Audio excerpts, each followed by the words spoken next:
Welcome back, semaine 18 dans la Ligue nationale de hockey et dans la semaine des poules fantasy. On espère que vos poules vont mieux que celui à moi et Ellie. C'est terrible ces temps-ci, mais on se console en se disant qu'au moins, des fois, on fait des bons coups. Semaine 18, Ellie, on peut partir ça? Yes. Donc voilà, Adam Henrique, notre meilleur coup de la semaine dernière. Henrique qui a quand même eu 3 assists dans le calendrier qui est un petit peu bizarre en raison des 2 semaines. Du côté des mauvais coups, on ne se le cachera pas, sérieusement, il n'y a pas eu grand monde qui ont sorti des grosses semaines, mais Colton Sissons qui s'est démarqué par que des donuts, donc aucun point durant ces 2 semaines combinées. C'était pas super pour le Colton, on va se le dire. Là, j'espère que c'était pas celui que vous avez misé dessus. Comme Luc l'a dit, semaine 18 déjà. Donc, je te laisse starter ça, mon Luc. Semaine 18, il y a seulement 3 équipes qui ont 4 parties cette semaine, les Devils, les Kings et les Coyotes. Les Devils qui ont de loin le calendrier le plus intéressant au niveau des adversaires. Donc, seulement un off-night qui est le lundi, mais ils affrontent dans le span de 4 games là, Seattle, Nashville, LA, puis Philadelphie samedi. Et ensuite, les Kings qui ont un horaire quand même, c'est avantageux parce qu'ils ont 4 games, mais c'est quand même des adversaires qui peuvent être un peu plus coriaces. On parle des Sabres, des Devils, des Bruins et des Pingouins le dimanche.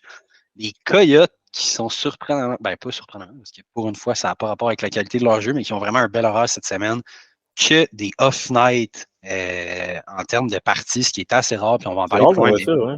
4 c'est matchs vraiment off-night, c'est rare. vraiment rare. En une semaine, là, c'est la première fois que je vois ça cette saison, en tout cas. Puis on va en parler, mais il y a tellement de joueurs disponibles aussi du côté des Coyotes. Bon, peut-être que ça peut être intéressant d'aller regarder là. Puis en plus, les adversaires, il y en a des bons, il y en a des moins bons. On parle de Philadelphie, Minnesota, Caroline, puis on finit ça avec l'Avalanche dimanche. Les Rangers qui ont seulement 3 parties, mais c'est 3 off-night également contre les Flames, le Canadien, puis les Islanders dimanche. Yes, sir. Du côté des équipes ayant des calendriers un petit peu moins intéressants, on parle des Capitals, des Islanders et des Golden Knights. Les 3 équipes ont seulement 2 parties. Donc, on essaie d'éviter ces équipes-là. Principalement les gars des Caps, parce qu'il n'y a aucun off-night. Au moins, les Islanders et les Golden Knights ont un qui joue le lundi et l'autre le dimanche. Donc, tu peux essayer d'intégrer un gars à ta formation dans ces journées-là, mais on essaie d'éviter les gars des Caps, Islanders et Golden Knights pour la semaine 18. Commençons avec les Mossad. Les Mossad cette semaine, donc un petit nouveau qui fait son entrée dans la saison cette année, Victor Arvidsson, un joueur que chaque année j'essaie de repêcher dans mon pool. Cette année, j'ai pas eu l'occasion, mais c'est un des plus grands marchands de tir de la Ligue nationale. Peu importe s'il est sur la première ligne, deuxième ligne ou troisième ligne, il décoche pas à moitié, puis il devrait être de retour au jeu cette semaine. Donc, il a pratiqué le vendredi cette semaine, en fait, dans un entraînement complet des Kings. Ça va être très intéressant à suivre. On se doute qu'il devrait revenir au jeu sur la deuxième ligne, là où il occupait sa place l'année passée avant de se blesser. Probablement deuxième power play également, parce que le premier power play est assez établi à aller.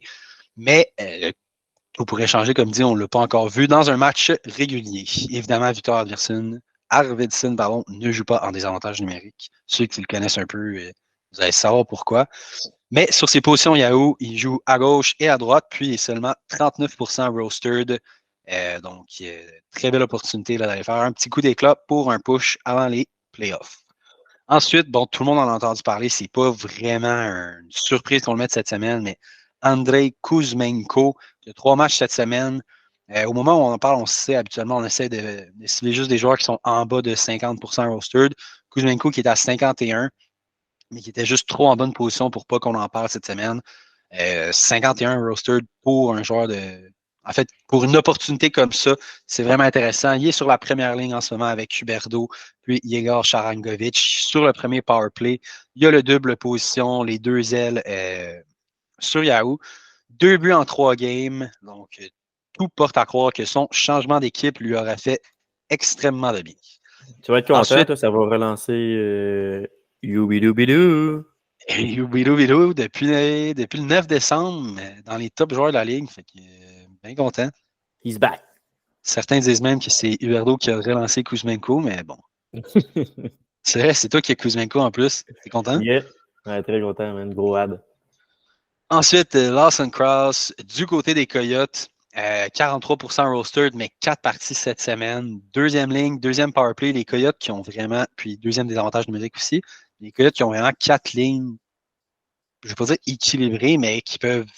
C'est pas vraiment genre ta première ligne, tes meilleurs joueurs, deuxième ligne, ton top 6, troisième ligne qui joue dans toutes les situations, puis ta quatrième ligne que c'est juste des grinders. On va en parler plus loin, mais c'est vraiment spécial comment ils jouent. Fait il y a quand même beaucoup d'occasions. Au niveau de Lawson Cross, ce qui est intéressant, c'est que c'est pas juste des points. C'est quelqu'un qui tire énormément au filet et qui fait beaucoup, beaucoup de hits également pour un attaquant, comme dit, de top 6. Yes, parlant de gars qui est capable de tirer énormément au filet et de faire plusieurs mises en échec, un petit Québécois, Alexis Lafrenière, qui c'est un, comme tu le dis si bien, Luc, c'est un gars qui est capable pas juste de faire des points en termes de but et de passes, mais il peut contribuer à d'autres choses sur la patinoire. Elle est gauche, elle est droit pour Lafrenière. En ce moment, il joue sur la deuxième ligne avec un certain Panarin et Vincent Trocheck, donc très bonne ligne par là. Il joue également en power play. Et pour l'instant, Alexis Lafrenière est seulement 32% rostered sur Yahoo, ce qui me surprend quand même. Avec ses 3 buts à ses 4 derniers matchs, Alexis Lafrenière est de retour en pleine forme, mesdames et messieurs. Un autre qu'on parle pas durant notre vidéo, mais que je voulais juste mettre un petit astérix, il y a Blake Wheeler qui est rendu ça à first. Fait qu'on l'a pas mis dans nos must-add, on l'a pas mis dans nos à surveiller, mais un Blake Wheeler qui a un très, très long shot, mais à Rangers qui pourrait également devenir un gars intéressant. Dernier gars must-add, j'aurais jamais pensé qu'on allait parler de David Rittich dans nos must-add, mais c'est c'est bel et bien le cas. J'avais Cam Talbot. Cam Talbot est parti tout feu, tout flamme. Là, ça ne marchait plus pantoute. À LA, ils ont congédié le coach, David Rittich, qui a gaulé les 4 dernières games. Donc, ça a l'air l'homme de confiance. Et LA joue 4 parties cette semaine, comme Luc l'a dit. Donc, il va au moins en gauler 3 si on se fie à sa dernière séquence. Surtout qu'il vient de faire un jeu blanc dans sa dernière partie. Donc, David Rittich, le nouvel homme de confiance, en tout cas pour l'instant, à Los Angeles.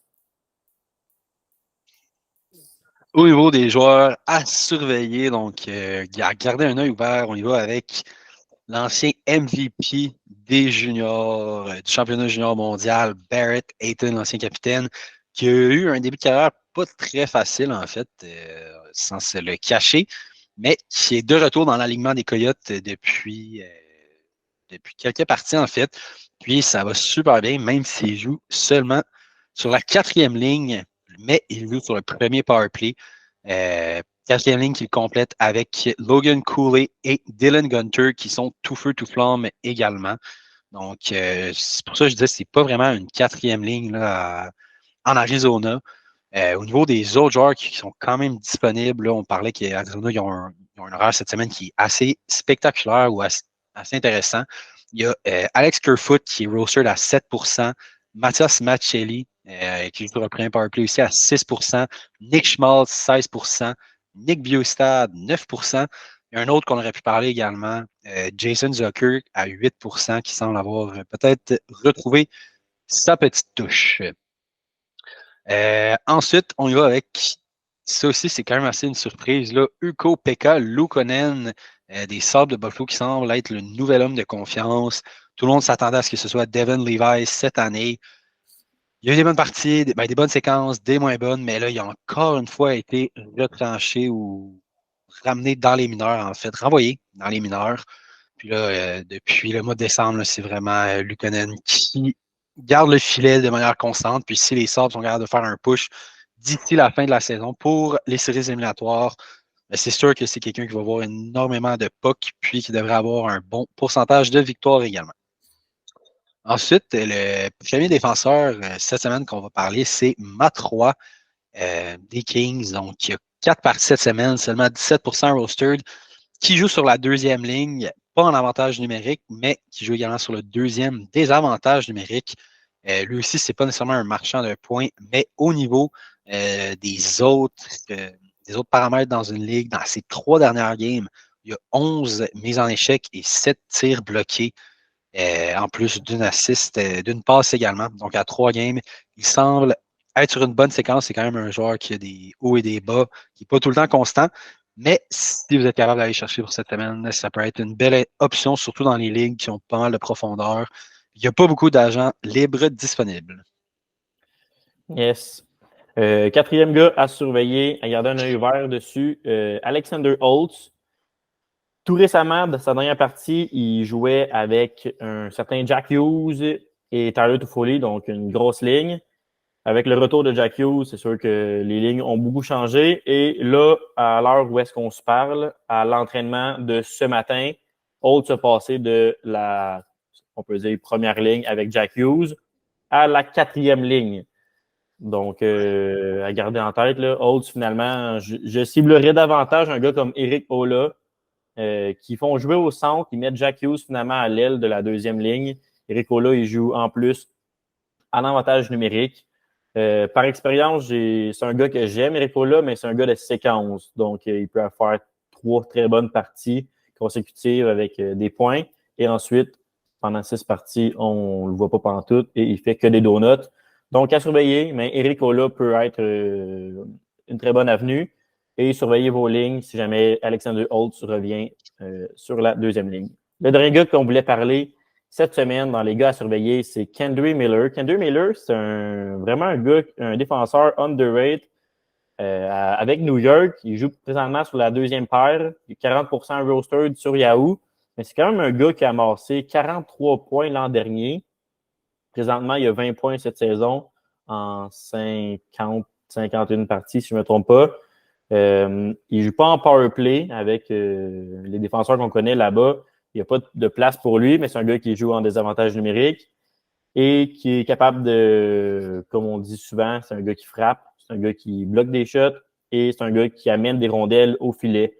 Donc, il amène un petit peu de tout. Donc, Kendre Miller, on n'en entend pas parler avec Adam Fox, avec New York, mais c'est un gars à surveiller pour cette semaine, pour la semaine 18. Donc, sur ce, bon Super Bowl. Luc, ta prédiction? 29-23 Niners. Niners. OK, il t'a changé. C'est ce que tu C'est pas ça espères? que je... Non, non, non. Il est trop tôt encore. J'ai pas encore regardé mes bêtes. Ça dépend Bon, de je bête. that's it. Donc, bon Super Bowl tout le monde. Bonne semaine 18 et on se voit la semaine prochaine.